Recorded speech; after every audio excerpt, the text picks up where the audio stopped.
কেমন আছো? আজ আমি রান্না করছি চিংড়ি মাছের মালাইকারি। প্রথমে আমি চিংড়ি মাছগুলোকে নুন হলুদ দিয়ে মেখে রেখেছি। এরপর আমি টমেটো কুচি, আদা কুচি এবং লঙ্কা পেস্ট করে নিচ্ছি। এবার কড়াইতে আমি তেল দিলাম। এরপর আমি বেরেস্তার জন্য প্রথমে পেঁয়াজগুলোকে ভেজে একপাশে উঠিয়ে রাখবো। এরপর চিংড়ি মাছগুলোকে তেলে দিলাম।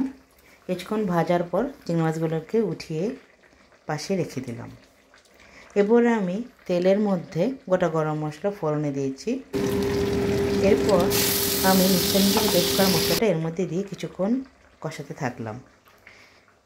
এদিকে মশলা কষাতে কষাতে আমি একপাশে চালমগজটাও পেস্ট করে নিচ্ছি।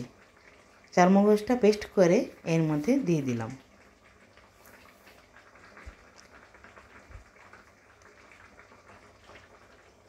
এরপর যে পেঁয়াজটা আমি বেরেস্তা করে রেখেছি সেটা এর মধ্যে দিয়ে দিলাম।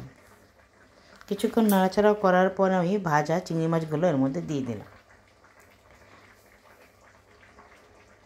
এবার কিছুক্ষণ নাড়াচাড়া করার পর আমি এর মধ্যে দিয়ে দিলাম অল্প পরিমাণে জল।